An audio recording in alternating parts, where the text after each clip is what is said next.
আমি আপনাদের সম্মুখে কোরআনের মর্যাদা সম্পর্কে বক্তব্য রাখব। সবাই মন দিয়ে শুনবেন। মহান আল্লাহ বলেন, বিসমিল্লাহির রহমানির রহিম, ইকরা বিসমি রাব্বিকাল্লাযী খালাক। পড়ো তোমার রবের নামে যিনি তোমাকে সৃষ্টি করেছেন। قال رسول الله صلى الله عليه وسلم اقرأوا القرآن فإنه يأتي يوم القيامة شفيعا لأصحابه رواه مسلم। আল্লাহ রাসূল সাল্লাল্লাহু আলাইহি ওয়াসাল্লাম বলেছেন, কোরআন পড়ো, নিশ্চয় কোরআন কিয়ামতের দিন তোমার সুপারিশকারী বন্ধু হবে। সেই কঠিন দিনে পাপীরা বলবে, ইয়াওয়াদুল মুজরিমু লাউ ইফতাদি মিন আযাবি ইয়াউমিইযিন বিবানি ওয়া সাহিবাতিহি ওয়া আখি ওয়া ফাসিলাতিহি আল্লাতী তুউই ওয়া মান ফিল আরদি জামিআন সুম্মা ইউনজি। সেদিন পাপীরা বলবে, আল্লাহ তোমার আজকে এই কঠিন শাস্তি থেকে বাঁচতে চাই, ছেলে দিয়ে দেব, মেয়ে দিয়ে দেব, পরিবার দিয়ে দেব, পৃথিবীতে যা আছে সবই তোমাকে দিয়ে দেব। একটা রিকোয়েস্ট, আল্লাহ একটু জাহান্নামের কঠিন শাস্তি থেকে মুক্তি দিয়ে দাও। আল্লাহ বলবেন, কাল্লা ইন্নাহা লাযা, না কখনো নয়, আজকে জাহান্নামের জ্বলন্ত আগুন তোমার চামড়া খেলে দেবে। এই হাসরের ময়দান, আজকে সেখানে যত বড় পণ্ডিত হোক, নবী হলো বাপ, ইমানদার না হলে কিচ্ছু করার নাই। সুবহানাল্লাহ বলবেন না? সেই কঠিন দিনে আমাদের বন্ধু হবে কোরআন। কিন্তু বড় আফসোস লাগে, বড় দুঃখ হয়, তবুও আমরা কোরআনের সাথে বন্ধুত্ব রাখি না। আমরা বন্ধুত্ব রাখি ব্রাজিল, আর্জেন্টিনার ইউটিউব, ফেসবুক, গান বাজনা, এগুলো নিয়ে আমরা পাগল, কিন্তু কোরআনের সাথে আমরা বন্ধুত্ব রাখি না। আপনি নফলমান মা আর বাপ, আপনি নফলমান মা আর বাপ। ছেলেকে বললেন, বাবা তাড়াতাড়ি ঘুমাও, সকালে অঙ্কের টিচার আসবে। বাবা তাড়াতাড়ি ঘুমাও, সকালে ইংরেজির টিচার আসবে। বাবা তাড়াতাড়ি ঘুমাও, সকালে স্কুলে যেতে হবে। আপনি নফলমান মা আর বাপ অঙ্কের কথা বললেন, আপনি নফলমান মা আর বাপ ইংরেজির কথা বললেন। আপনি নফলমান মা আর বাপ একবারও বলেন নাই, একটা বারও বলেন নাই, বাবা তাড়াতাড়ি ঘুমাও, সকালে উঠে আল্লাহর এই কোরআন পড়তে হবে, ঠিক কিনা?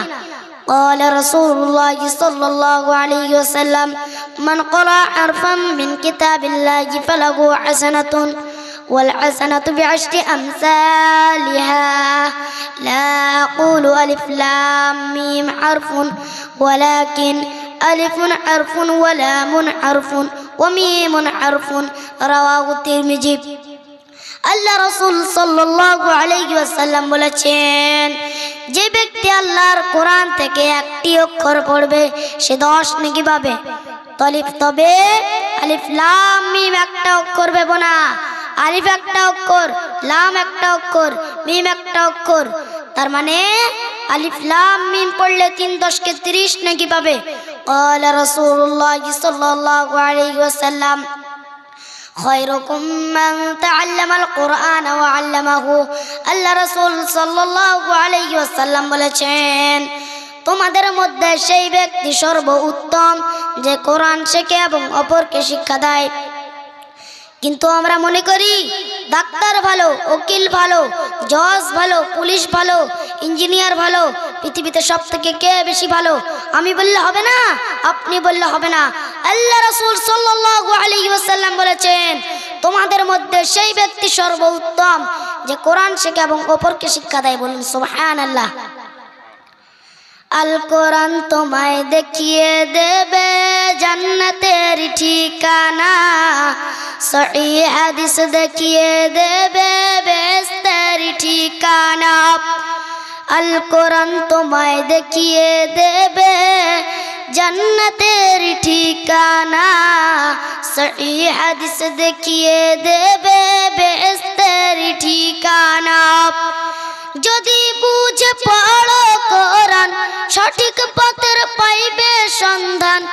যদি বুঝে পড়ো কোরআন সঠিক পথের পাইবে সন্ধান। সেই পথে হওয়া গোয়ান আমল কর সব জনা। আল কোরআন তোমায় দেখিয়ে দেবে জান্নাতের ঠিকানা, সহিহ হাদিস দেখিয়ে দেবে বেহেশতের ঠিকানা। কোনটা হালাল কোনটা হারাম পড়লে বুঝবি আল্লাহর কালাম। কোনটা হালাল কোনটা হারাম পড়লে বুঝবি আল্লাহর কালাম। কোন পথে চলবে তুমি কোন পথে আসমানা, আল কোরআন তোমায় দেখিয়ে দেবে জান্নাতের ঠিকানা। সহিহ হাদিস দেখিয়ে দেবে বেহেশতের ঠিকানা। قال رسول الله صلى الله عليه وسلم الذي يقرأ القرآن وهو ماهر به مع السفرة الكرام البررة، والذي يقرأ القرآن ويتتعتع فيه وهو عليه شاق له أجران।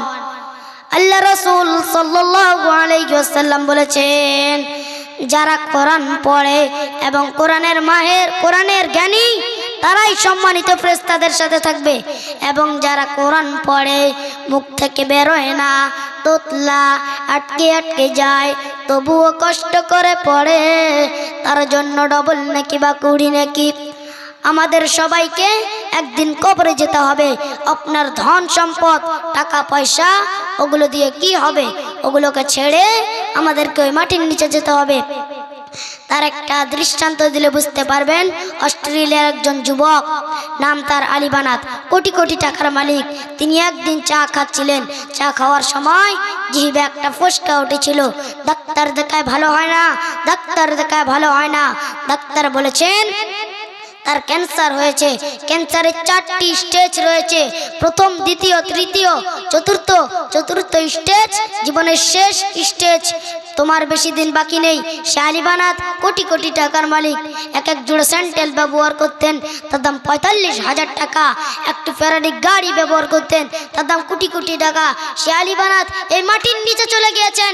তিনি মারা যাওয়ার আগে মহিলার মতো হাউমাউ করে কাঁদতে কাঁদতে মারা যাননি। তিনি মারা যাওয়ার আগে কোরআন তেলাওয়াত করতে করতে দুনিয়া থেকে বিদায় হয়েছে। আল্লাহু আকবার। সে আলী বানাত এই মাটির নিচে চলে গিয়েছেন। তেমনি ভাবে আমাদেরকে ওই মাটির নিচে যেতে হবে। তাই আমরা যেন ভালো করে কোরআন পড়তে পারি এবং কোরআনকে গোটায় মুখস্থ করতে পারি। তাই আল্লাহ আমাদের তৌফিক দান করুক। সকলে বলুন আমিন।